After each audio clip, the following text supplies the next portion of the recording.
Thanks so much. And Brianna, I assume I'm coming through okay there on the volume. So happy New Year, everybody. It's great to see you all, if only virtually. But I hope you had a great holiday season and happy New Year to all of you. So thanks so much for joining us. We really appreciate it. And we do have an important announcement to make today, and I'm really pleased to announce that this morning my team, along with a coalition of 40 different plaintiffs, more about them in a moment, my team is filing a lawsuit in federal court in the Western District of Washington. So it's being filed here in Seattle. And the lawsuit is being filed in order to save the National Archives, which really, as you all know, constitutes the DNA of our region here in the Pacific Northwest. Over the last year, as many of you have seen and has been reported, the federal government has engaged in an accelerated process to try to sell the National Archives building and, importantly, move the archives that are housed there that are unique to the Pacific Northwest more than 1,000 miles away. These are documents that are not digitized, and moving them 1,000 miles away essentially and effectively eliminates public access to these critical documents. Look, I'll just say that the process, if you can even call it that, leading up to this decision has really constituted hiding the ball from my team and the individuals, organizations who are on this call, ignoring the law and the procedures that must be followed before one can engage in an accelerated sale like this, and simply seemingly being uninterested in hearing from our region and our communities and the people who will be impacted by this truly outrageous decision. So our goal in this lawsuit is straightforward. It is to block the sale of this facility and to keep those records here in the Pacific Northwest. We have put together just a tremendous coalition of plaintiffs. I'm just so, we're just honored to partner with so many folks. Brionna did mention in the beginning that one of our speakers, President Sharp, does have a hard stop here before too long. So maybe towards the end, I'll read through the names of all 40 plaintiffs. It is a long list, but I do want to recognize them. They are listed in our press release. But just to give a sense at a high level, these are 29 federally recognized tribes, Alaskan tribal entities, and tribal communities from Washington, Oregon, Idaho, and Alaska, as well as 9 community organizations, historic preservation societies and museums, and also the state of Oregon, led by my colleague, Ellen Rosenblum. Every one of these organizations will be harmed if this sale is allowed to go forward. As I mentioned before, I may go through at the end and read through the names of all the plaintiffs, but it's just been, for the last several weeks in particular, just really appreciate the partnership over many Zoom meetings with the leaders of these organizations and those organizations to put together this lawsuit. I now want to introduce a few folks. First, the folks you'll be hearing from, the speakers, and then I'll introduce a few folks from my team. I'm going to turn it over to our speakers. So after I speak, we're going to turn this over to 4 speakers. Those speakers, the order you'll be seeing them and hearing them: Chairman Jeremy Sullivan of the Port Gamble S'Klallam Tribe, President Fawn Sharp, who Brionna mentioned earlier, of the Quinault Indian Nation. She really wears 2 hats. She's also the president of the National Congress of American Indians. So she has a prominent role nationally as well on tribal issues. After President Sharp, we'll hear from Chairman Robert de Los Angeles of the Snoqualmie Tribe. And after the chairman, we'll hear from Connie So, president of the OCA Asian Pacific Advocates, Greater Seattle Chapter. I do want to mention that while most of us have been enjoying the holidays, my complex litigation team is working extremely hard, putting together this lawsuit, preparing a motion for injunctive relief, pulling together all the declarations from the many different plaintiffs who are part of this. That team includes Lauren Frost, Kristen Beneski. By the way, Lauren and Kristen are 2 individuals from my team who, if there are questions about the legal side, you may be hearing from them. I may defer to them to answer questions. Nathan Bays, Brian Sutherland, Spencer Coates, Jessica Madeley, Grace Summers, and Jacob Geem are all part of the team that helped put this lawsuit together. So what I'm going to do now is to turn this over to Chairman Sullivan. Chairman Sullivan, you've been on board early on this case and have really been a leader in reaching out to other tribes across our region, and you've just been a partner in so many ways. And I just really appreciate you being a part of this and look forward to your comments. Chairman, go right ahead. Thank you, Bob. I just want to thank you and your team. You guys have been great and great to work with. And I want to thank my team of Gabe Galanda and Gina Steiner and Eric Eberhardt. We've been working with your team, and it's really been great to work with your team. The biggest problem we have is meaningful consultation never happened with the tribes about this sale of this building and our archives being moved. If any consultation would have happened, then they would have found out that the tribes really desire to have these materials close to us so we can have access to them, so we can verify the things that we've been told over the years. A lot of our historic documents are over in the archives, and they are verifying the very things that we've been talking about, that we've learned through oral histories. And having those archives there have really benefited a lot of the tribes in solidifying what we've been told over the years through generations. And having that be moved would be devastating to a lot of the tribes, or we just never really be able to verify the very things that we know in our hearts to be true, but the documents are in national archives. So I just, those are the very things that we're worried about. And I'm glad that people caught this. Some of the things I think that were detrimental was the lack of meaningful consultation, but also just getting notified that something like this is happening without having a conversation about it at all. Getting notified of a meeting from a news outlet rather than the federal government was pretty frustrating. And the lack of tribal leadership there, because there was no notification of these meetings. So all of these things were pretty frustrating for our team and for our tribe. And I'm glad that we're working with you with this lawsuit. So thanks to you and your team, Bob. Thank you, Chairman. We really appreciate that. Of course, all of our speakers are available to help answer questions at the end of our comments as well. But thank you, Chairman, for that. And next, we're going to turn to President Fawn Sharp. President Sharp, it's great to see you. Happy New Year. Thanks to you also for your leadership on this, and look forward to your comments. Thanks again, President. Good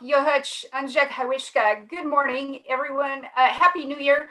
And I really want to thank you, Attorney General Ferguson, for taking this bold action.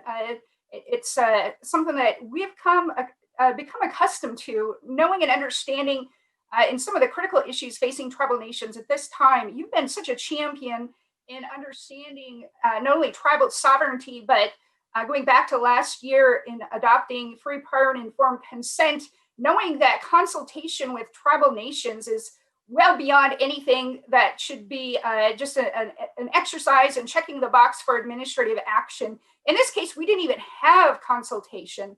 And so you understand the gravity of not only having consultation, but any federal action that's proposed that is done without our consent is just as egregious and an affront to tribal sovereignty. So we know that your perspective on this issue goes well beyond simply an exercise of consultation, that sovereign tribal nations have an absolute right to weigh in and make a decision on critical things that affect our land, territory, resources, and people. So I just want to make that point, that this action really demonstrates your acknowledgement and recognition of basic human and civil rights afforded to tribal nations.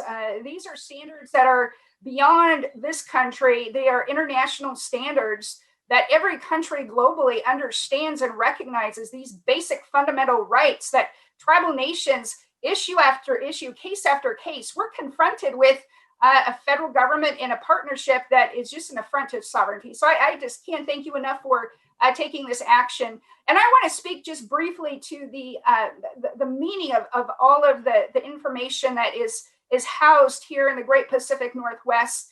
The information that is housed in the history is vast, it's rich, it's timeless, and it's invaluable. We can't even put a price tag on the value of what those archives house for tribal nations. We have an incredible brain trust here in the Pacific Northwest, a rich and vibrant history. And this generation is witnessing our history come to life with the resurgence of our language, our cultures, our songs, our dance, tribal journeys. And we're just getting to a point of just having a basic understanding of this rich and vast history.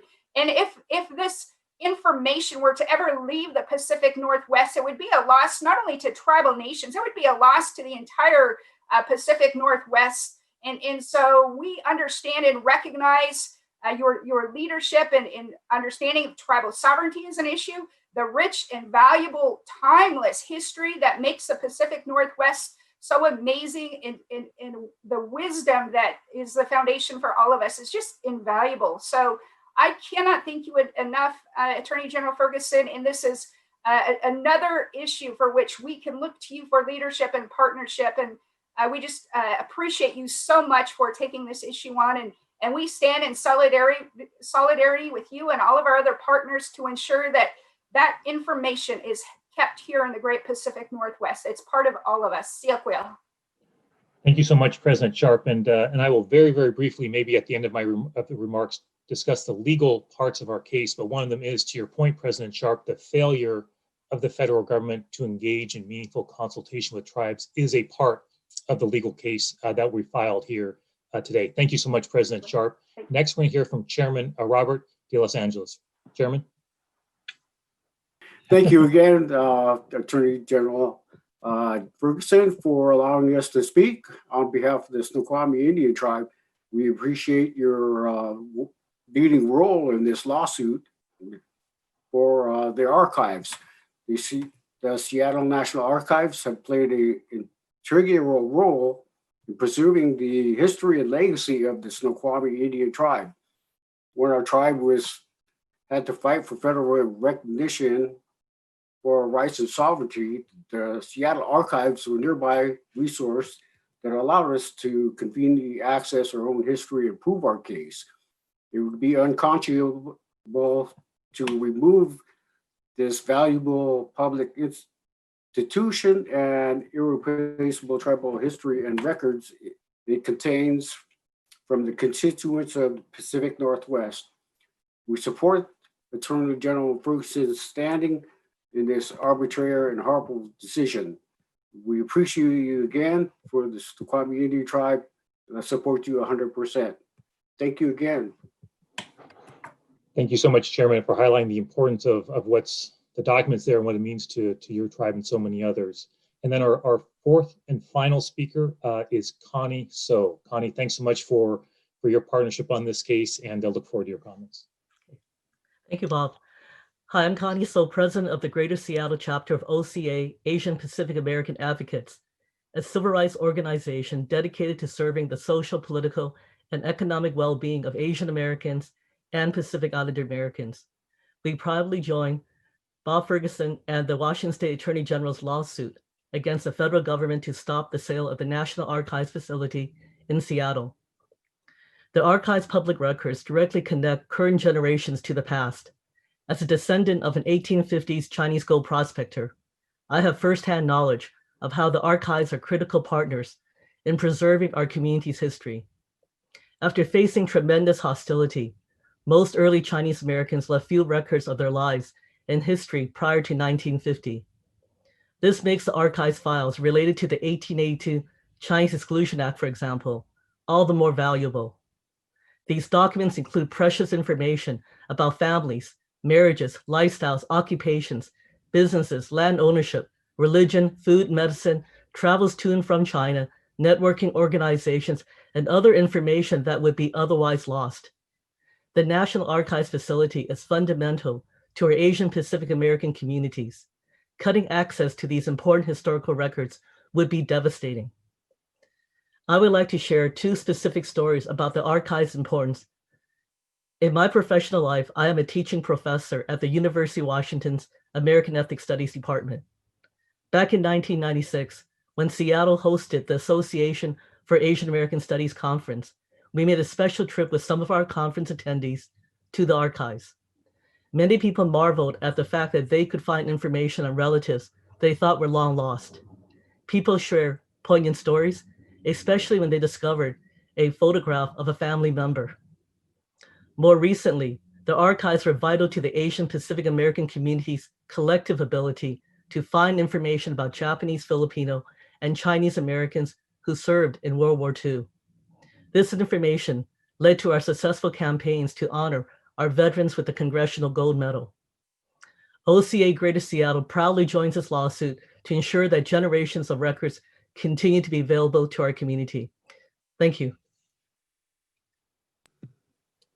Thank you so much, Connie. Thanks for sharing that personal perspective as well, which is such a good example. All these are of why I sometimes refer to this as the DNA of our region. The documents are housed at this facility. And just before we turn to your questions, we appreciate all the media outlets that are on. I guess just, it's one thing I'll just will add is, in my life, my late father, Murray Ferguson, he loved the archives. He was out there all the time. I'm not exactly sure, he's a father of 7. I'm not quite sure what he was doing out there, what he was researching, but he loved it. He was out there all the time. And he'd bring stuff back to the home. He took all of his kids out there at different times. He was on a first name basis with the people who worked there. My sister jokes about the time she flew back from school back east, back in the days before cell phones and long distance phone calls were expensive. So you didn't talk that much, and you certainly didn't see her during the year. And she arrived at the airport after being gone for months, excited to get to the home. My dad picked her up. And he said, we're going to stop at the archives on the way home. I need to pick something up. And so it sort of became a family joke. But in a serious way, it was important to him. And the research he did on our family genealogy and the issues that were important to him. And he's one of thousands and thousands and thousands of individuals, communities, tribes who go to that place to research things that are central to who they are and who we are as a region. And to me, it is so frustrating, and that's putting it kindly. It's so frustrating that, candidly, a bunch of federal bureaucrats 3,000 miles away are pushing this through without any consultation with tribes, without any public input, ignoring their own laws and processes for how to handle a sale like this. I don't say this lightly, but I know, having been in politics a long time now, when someone is interested in solving a problem or in listening or trying to get to an outcome that works for everybody. I know when somebody wants to do that. I recognize that when I see it. I also know when someone just frankly doesn't give a damn and they're just going to do it their way, and they don't care who they've got to run over or what laws they need to break or what they need to do to get what they want. And this is most certainly the latter. These federal agencies just don't care. And they've had plenty of opportunities to work with us and the 40 different plaintiffs who are part of this lawsuit to reach an outcome that would work for everybody, but they're plainly just not interested. We've had to file lawsuits, for crying out loud, just to get public records. We've had to file freedom of information lawsuits, multiple lawsuits, just to get public records that we should be entitled to. It's exactly the kind of thing that drives people crazy about government. Government that doesn't listen, doesn't seem to care, doesn't want to find a solution. And so it's unfortunate we have to come to a lawsuit and put the resource into that. But that's where we're at. And so I want to do now, Brionna, from my team, who you heard at the outset. Brionna, I know we've got a lot of media outlets on. If folks do have questions, we'd love to have a chance to answer them. And I can also briefly outline sort of the legal arguments as well, maybe a bit later. But Brionna, I want to turn over to you in case there are questions from anyone who's with the media. Right now, Bob, I do not see any raised hands. So Brionna, maybe I'll just briefly mention sort of the legal arguments and then see if folks have a question at that point. So just in very brief, the lawsuit I mentioned being filed in federal court today here in the Western District of Washington. Think of the case in 3 broad arguments. Number one, that what the federal government is doing is improper because there's a specific exemption for buildings like the National Archives from being put up for sale in this way when those facilities are used for research in connection with federal agricultural, recreational, or conservation programs. So if the facility is used in that way for that kind of a research, by law, it's exempted from going through the process that we're seeing with this facility. Keep in mind, the National Archives are part of about a dozen facilities around the country that have all been grouped together for a sale. So it's literally being lumped in with empty warehouses in Washington State and around the country. So we're saying there's a specific exemption under the law that says you cannot sell this property because of the research that's done there. Number two, in general, we're saying that the process, if you can call it that, that the federal agencies used for an accelerated sale, and that's what this is, that they needed to receive consultation, for example, from the Office of Management and Budget, and they did not do that. So in other words, there are specific processes that they need to follow before going through with an accelerated sale, and they did not do that. Third, and as you heard earlier from my exchange with President Sharp, that the federal government did not engage with consultation with tribal governments here in the Northwest, and that's another part of our claims against the federal government. So again, we're filing today. We'll be soon moving for what we call injunctive relief. This is something you'll be familiar with in many of our lawsuits that we file against the federal government, where we're asking a federal judge to put a stop to the sale of the National Archives, and we'll be doing that quickly. So unlike many cases that can take many months before you're before a judge, this is the kind of case where we would frankly expect to be in front of a judge making arguments literally in a matter of weeks rather than months. So Brionna, I'll stop there just in case folks did have any questions before we wrap up.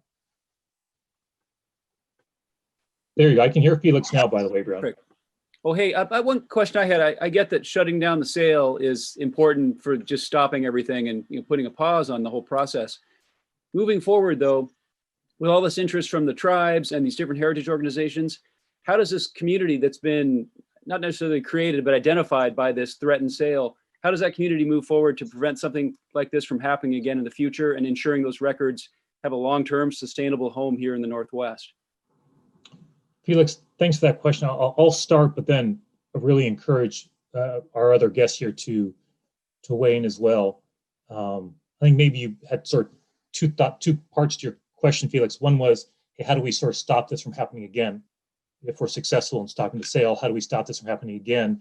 And number two, hey, about the records long term, how do we make sure the records stay here kind of moving forward?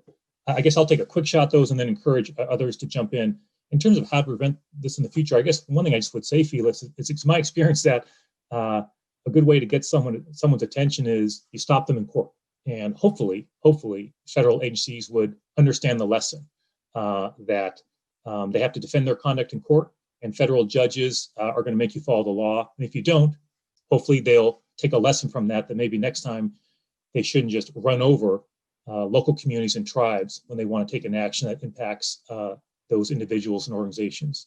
Number two, on the sort of moving forward, if successful in stopping the sale short term, what about the records long term? I guess what I would say is it's sort of one step at a time. Right now, we need to stop the sale, which is moving forward at an expedited pace. But your question is an important one. We, as a group, and others as well, by the way, have had Zoom conversations that have touched on that issue of, hey, long term. So, for example, we're engaging with our congressional delegation, Feliks, to make sure that they understand what's going on and are updating what's going on. And so I think you can expect that the organizations and tribes involved in this lawsuit will have those kinds of communications with congressional leaders as well in the federal agencies under the new administration that will soon be taking over to hopefully make sure they can find an ultimate resolution that keeps these records here in the Northwest where obviously they belong. President Sharp, it looks like you might have unmuted yourself. So I'm just going to call on you. Hopefully that's okay, but jump right on in if you've got something to add there.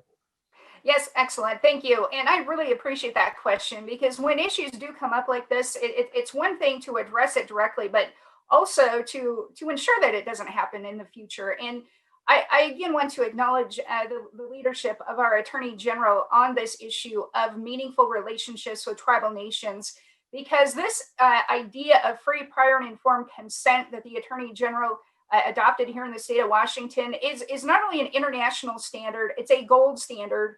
That concept globally is an aspirational policy, but here in the state of Washington, it's enforceable. So this international basic human and civil right that the world recognizes is on the front line here in the state of Washington, and it's our goal to nationalize it. Our Attorney General has issued a letter to attorneys general across the country challenging them to adopt policies like this. And the basic example I use often is the Dakota Access Pipeline, the DAPL. In what country is it possible to, over the objection, without consultation, construct a pipeline through sacred sites and desecrating those? And right now, all across the country, there are examples of that. There's a a wall that's being constructed at the border over the objection of tribal nations. And so we're hoping that the policies that we've adopted here in the state of Washington with the leadership of our Attorney General will continue to build momentum to nationalize and even globalize an international policy here in the state of Washington. So we are going to be aggressively pushing that with the next administration. And it's our belief that adopting that policy here in the state of Washington and populating it within every federal agency that we've come into contact with like this, it's a pointed example. And we believe that that's going to be an effort that will continue to provide security for tribal nations long into the future. But I just wanted to make that point that we are at the beginning of advancing a global standard. And this is another example where we're going to be able to partner with the state of Washington and our Attorney General to make this a very real and meaningful policy. Thank you, President Sharp. Any of our other speakers want to add to that question? If not, hey, Brian, I'm not sure if Essex Porter wanted to ask a question. I did see him on screen there for a little bit, so I wasn't sure if he was trying to get your attention or not. Yeah, but, Essex, go ahead and unmute yourself. I'm not able to unmute you in this screen, but you should be able to do it. Okay, I've unmuted myself, hoping that you are hearing me. yes. Okay. My question, both for you, Mr. Attorney General, and for one of the participants, has there been any contact with the incoming Biden administration? Have they been asked to stop this sale when they get into office? And if there's been any contact, how have they responded? Thanks for that, Essex. I guess I'll start and then open up to any others if they want to add. I guess what I can say at this point, Essex, is we are, of course, primarily focused and extremely busy, as you might imagine, on getting this lawsuit filed and getting the motion for a preliminary injunction put in place. It's a huge body of work, to put it mildly. So we're very, very focused on that. That said, we have been starting the process of reaching out specifically to our congressional delegation. I've had direct conversations with members of our congressional delegation. My team has as well, and others on this call, and some of the plaintiffs have as well. So we're reaching out in that way. You know, with the new administration coming in, of course, we're trying to reach out there as well. You know, I think it's fair to say there's a lot on the plate for a new administration at this point. I'm hopeful that with the new administration, there'll be a change in priorities with these federal agencies and the way they're making their decisions. But right now, we need to put a stop to the sale. That's obviously the first priority. This sale is accelerating. They're bringing on someone to put that sale together. This property could be on the market literally in a matter of weeks. So we need to, first things first, put a stop to this right away to allow time for a new administration, frankly, our congressional delegation, sort of to also help with the next steps of making sure this doesn't go through and the records stay here. With that, I'll open up to any of the other speakers, maybe if they want to add anything to that as well. Yes, thank you. And thank you for that question. The Biden administration has reached out quite actively to tribal nations, the transition team. We've had a number of excellent conversations around a wide range set of policies. So I want to make that acknowledgement that we've not had that in a long time, where we've had federal officials actually reach out to want to even talk to us about issues. So that's been a welcome. We've not specifically talked about this issue, but we have talked about consultation, meaningful consultation. At the National Congress of American Indians, we've adopted a transition plan that includes some of those key policies, as well as policies that directly relate to the archives. And so we anticipate that as the issues do emerge, and as we continue to work on this through a transitional period, that we'll have a very favorable response from a new administration on this issue. Thanks, President Sharp. Brianna, anything on your end? Yeah, Jean Johnson from the Associated Press. Jean, go ahead and unmute yourself. Hi, thanks very much. I was wondering if you could give any update related to the FOIA requests and lawsuit, whether you've received any further documents from that, and if so, if you've learned anything. Thanks for that question, Jean. I may defer in part to my team on that to give you a quick update. So as you know, we have filed multiple Freedom of Information lawsuits to get these records. It's worth pointing out that one of these agencies told us that we'd have to pay, the taxpayers would have to pay, of Washington, have to pay over $60,000 so this federal agency could have the documents redacted. I'm not sure what the heck they need to redact from the sale of properties around the country. This isn't some national security issue, but they literally were saying we had to pay $65,000 to have these documents redacted. Needless to say, we rejected that, and I believe they've walked back from that request. But I'll turn to either Lauren or Kristen, maybe give a quick update on where we're at on the Freedom of Information lawsuit, and also I think we have started getting some documents, and maybe Lauren, you could chat to that. Sure. The Attorney General is correct. We have begun receiving some documents over the last 2 months. The documents in general tend to be highly redacted, and we are still waiting to receive the vast majority of them. We moved for summary judgment with respect to the Public Buildings Reform Board, the PBRB, who made this decision last week, and asked the court to require them to immediately produce all of the responsive documents that they had previously identified, and asked for the $65,000 payment to redact them. In response to our request from the court, they asked the court to give them until March 31st of 2021 to produce all of their responsive documents. And we filed a brief opposing that last week on the 31st. And so that is now set for decision before the court. Thanks for that, Lauren. By the way, just want to mention before I turn back to you, Brian, it's,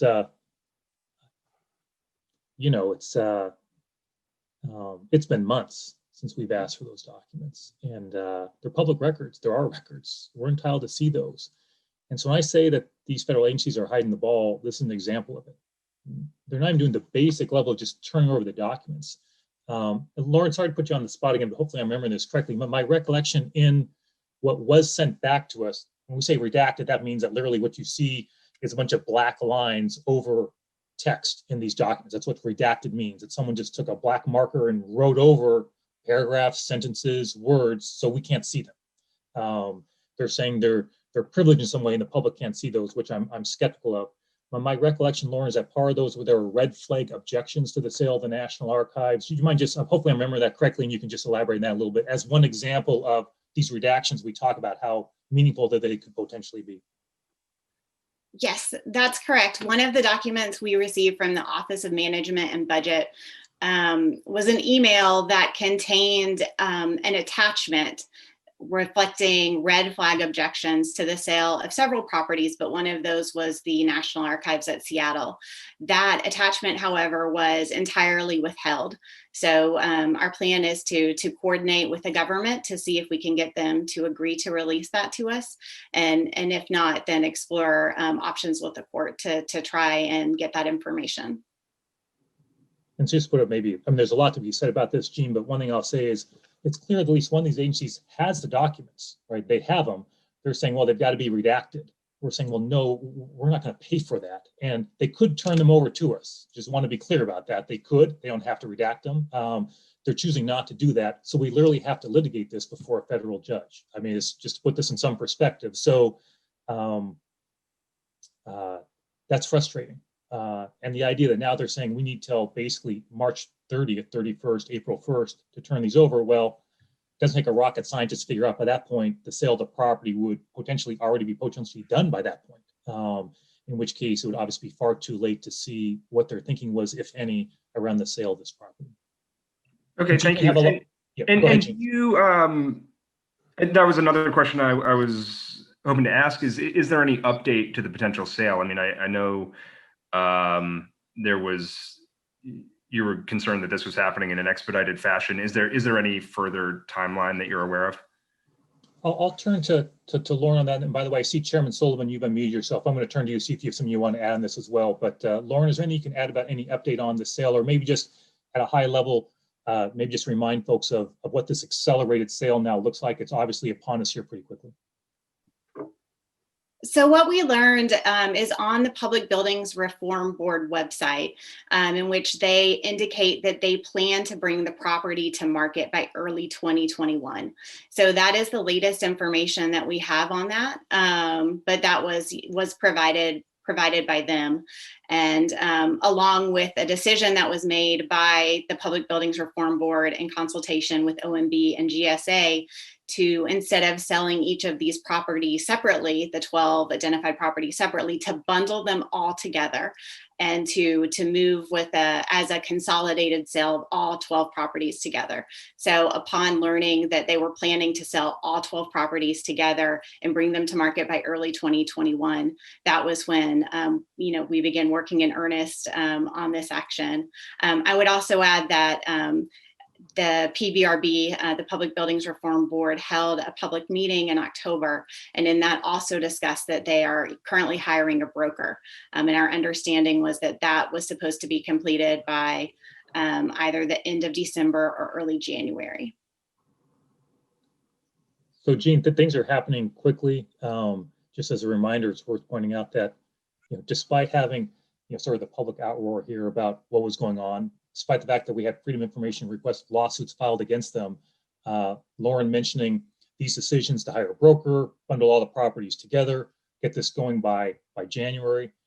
Those decisions were made in a meeting without any discussion with any of the folks on this call or anybody else. So despite knowing of the intense interest of this sale, when they sort of changed how they're going about doing it, no one from these agencies thought, hey, maybe we should reach out to someone out in the Pacific Northwest and let them know that this is what our plans are. Again, hiding the ball. They're just not interested in sharing that with us. My team found that when they were doing some research online for something else, came across some 60 or 70 page document, and going through that, buried in that document, was this change in how they're going about the sale of this property. Chairman Sullivan, did you want to jump in as well there? Yeah, I just wanted to point that out also, Bob, that we had to do a FOIA request to get information, and that's unusual for our tribe to. We're usually working with the federal government in consultation, and for us to have to do FOIA requests was unusual, and we did have to do that, and it just shows you that there was no consultation, and it's been a kind of a frustrating process for us too. Thanks, Chairman. Brionna? Gene, just to let you know, I can send you a link to those documents we've received so far, and if anybody else on the call would like that, go ahead and send me an email. I see Felix jumped in with another question, just real briefly, if anybody knows, maybe Kristen or Lauren, the red flag objections email, what was the date on that? October 16th, 2019. And so, Brianna, maybe we can, I understand that is a redacted document, but perhaps Lauren and Brianna, you guys could get a copy of that to, I think so the question came from Felix. Sorry if I forgot that already, Brianna, but yeah, that'd be great. Jennifer, go ahead and unmute if you'd like to ask your question to the speakers. Yeah, given that the archives were moved from Alaska to Washington State, are you guys in communication with any people in Alaska as you work on this?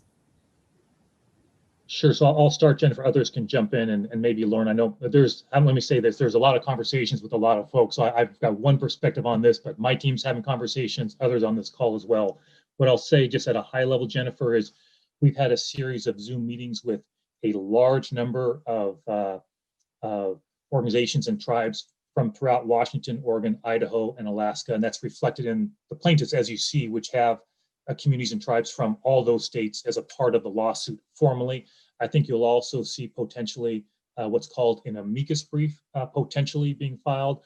That's where someone doesn't join a lawsuit, but they file a brief with the court because they have an interest in what's going on. I can also say that the AG offices in all of those states are, of course, aware of what we're doing, and the state of Oregon has actually formally joined our lawsuit as well.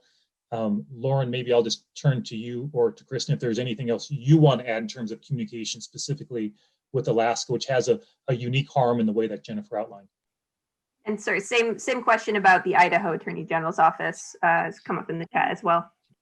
Lauren, anything you can add to well, I guess I say if it's the AG's office specifically, I guess I can say that those offices are aware of the lawsuit being filed. I mean, obviously we will welcome any participation, whatever way is appropriate for any state. We appreciate the state of Oregon actually join the lawsuit, which is a huge help. But just to be clear, all those states are definitely aware as state entities. I want to be clear, the state governments are all aware of what we're doing today, and we've reached out to them some time ago. On Alaska, I would just add that, as the Attorney General indicated, there are 3 Alaska tribes and Native corporations that have joined as co-plaintiffs. We have also been in contact with the Alaska Historical Society and plan to present evidence from them to the court in conjunction with our motion for preliminary injunction. Thanks, Lauren. And Essex had a follow-up question. Go ahead, Essex. Yes, I would just like to ask those of you on the call to share a little more of your own personal connections to the archives and the information there, why it's so important for you in your hearts that this archive be retained here in the Seattle area. Thanks for that question, Essex. Maybe I'll just go to, just so we don't speak over each other. Maybe Connie, I'll go to you first, then maybe Chairman Solomon, Chairman De Los Angeles, to see if you want to add to the comments you already made. Connie, I know you spoke a bit about your personal connection, but you want to add to that question from Essex? Actually, I'll talk about some of the other people, other organizations that I know want to get involved. It's just that it happened so quickly that many of them could not. As many of you know, reparations, city of Seattle people in Seattle had a lot to do with reparations for Japanese Americans. I know many people who fought for reparations for Japanese Americans consulted the archives because, again, like the old Chinese and the old Filipinos, Japanese American, especially prior to 1950, also have the records here. And again, people should not have to prove the loyalty to the United States. They shouldn't have to go back to the land holdings and everything else that I already talked about for the Chinese, but many Japanese Americans also were forced to do that. And again, it's good that it took many, much longer than they should have, but they were able to successfully get redress. And I also know that when it came to the veterans, and the last time we used it was for, I think, just a few weeks ago when the Chinese veterans finally got their congressional medals.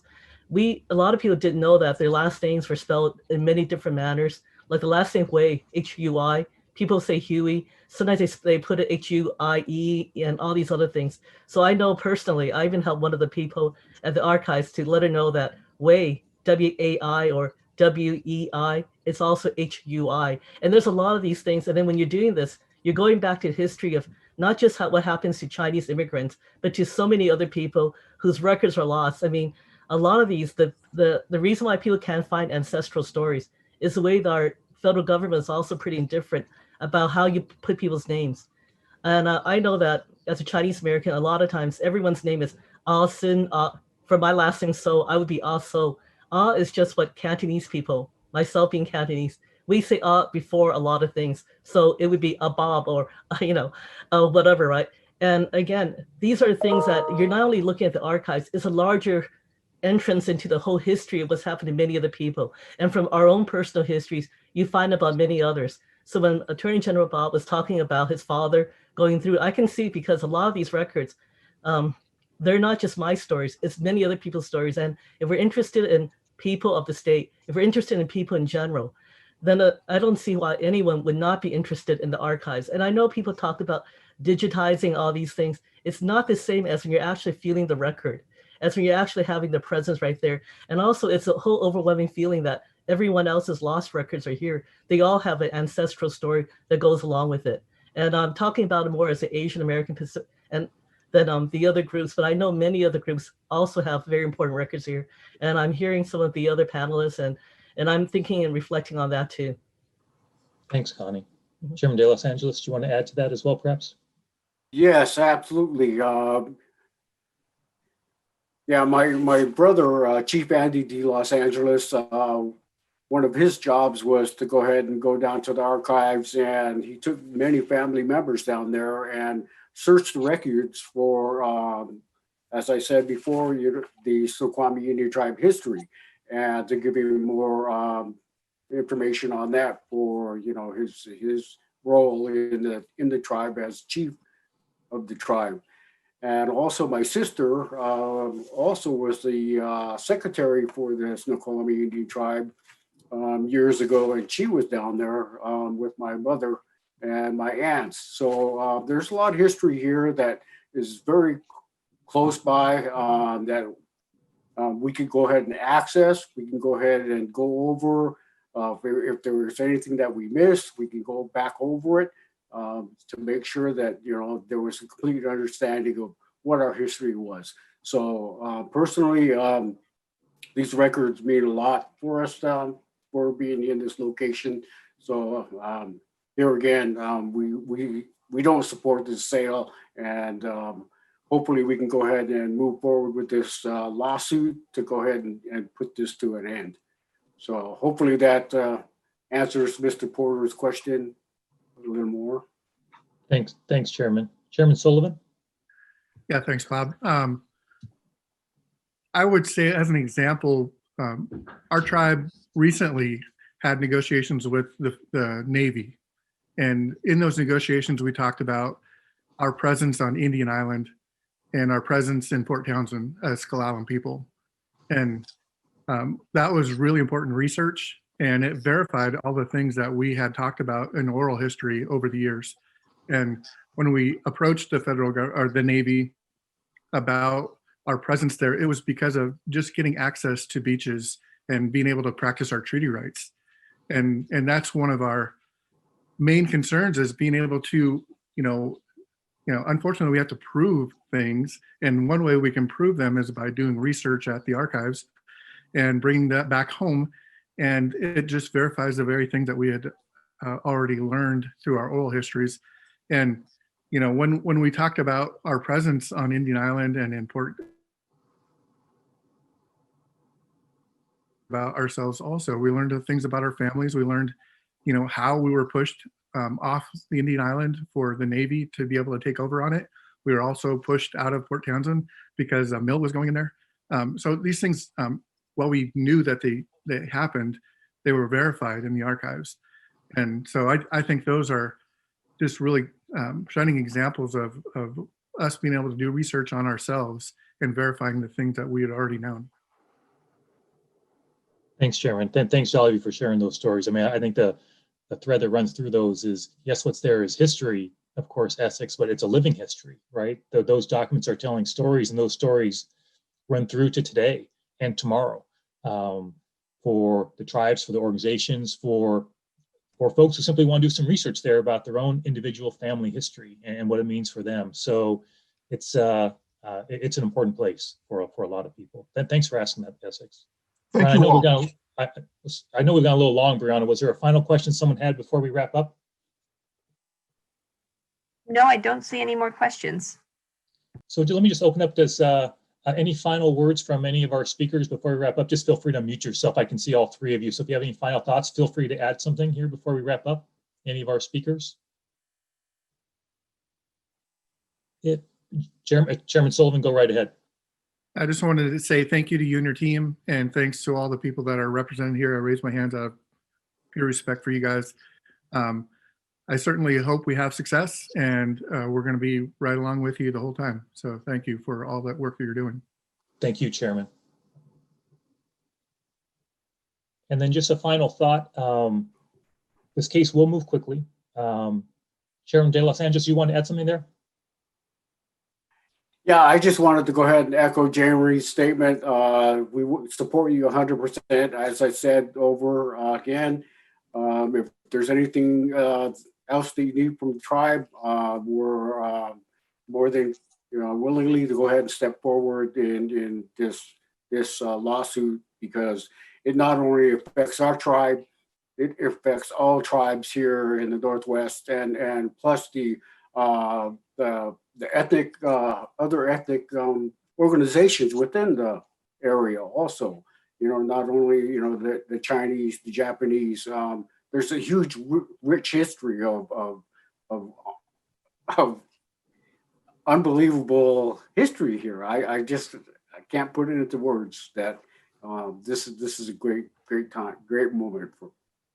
Thank you, Chairman. One thing, a final thought. Connie, go right ahead. Thank you. Go right ahead, Connie. I'll just say, we brought this up to our national, we had an emergency meeting. We told them we wanted to join this lawsuit, and our national board also want to support this lawsuit. I know they didn't put their name forth, but I'm sure that for many of the local groups in the Seattle and other areas, affected areas, I'm sure everyone else, the word getting out, if they had more time, they would have joined it. So I'm sure there'll be hundreds of groups joining in, and I know our national group definitely supports it. And thank you for your efforts, and thank you for including us. Connie, that's one thing I did want to mention is we have a lot of experience, my team does, with bring litigation against the federal government. And they're used to winning, by the way, as you all know, that this may be the broadest coalition. I guess I should have checked, but it's entirely possible this is literally the broadest coalition of any one of those cases. And it was put together in a matter of weeks. To Connie's point, others, we did not think we'd have to be working on such an accelerated time frame, but the federal government changed their process, obviously.